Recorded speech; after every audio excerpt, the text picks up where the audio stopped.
বলছিলাম হযরত জুরাইজ পরে একসময় কলঙ্কিত হলেন। কিভাবে? পাশের গ্রামের একটা নারী, সে গর্ভবতী হলেন আর তার সদ্যপ্রসব শিশু বাচ্চা প্রসব হলো। মেয়েটা তো বিবাহ হয়নি, কুমারী মেয়ে, সবাই আওয়াজ তুলেছে। মেয়েটা ভয়ে কার নাম করলো? জুরাইজ রহমাতুল্লাহ আলাইহি। অত বড় আল্লাহওয়ালা তার নাম দিল যে উনি আমার সঙ্গে এই খারাপ ব্যবহারটা করার কারণেই বাচ্চা হয়েছে।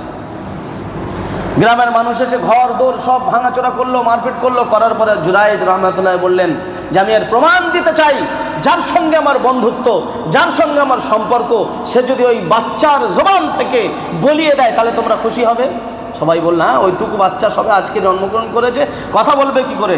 জুরাইজ বললেন চলো আমাকে নিয়ে চলো। নিয়ে যাওয়ার পরে ছোট্ট বাচ্চার দিকে আঙুল ইশারা করে আল্লাহর কাছে বললেন, আল্লাহ আমার সম্পর্ক যদি তোমার সঙ্গে থাকে, পৃথিবীর কোনো আলামত, পৃথিবীর কোনো কারুকার্য কোনো জায়গায় কাজে আসবে না। আপনি এই বাচ্চার জবান থেকে বলিয়ে দেন যে জুরাইজ নিষ্পাপ, জুরাইজের সঙ্গে কোনো সম্পর্ক করেনি। বাচ্চা আল্লাহর হুকুমে ওই একদিনের বাচ্চা কথা বলা শুরু করলো যে আমার বাপ এই জুরাইজ নয়, আমার বাপ হলো ওই একটা রাখাল যে ওই জঙ্গলে বকরি চড়াচ্ছে। গ্রামের মানুষ এবার পায়ে ধরে জুরাইজের কাছে ক্ষমা চাইছে যে আমরা ভুল করেছি, আমরা তোমার বাসা বাড়ি আরো সুন্দর সোনা দিয়ে বানিয়ে দেবো।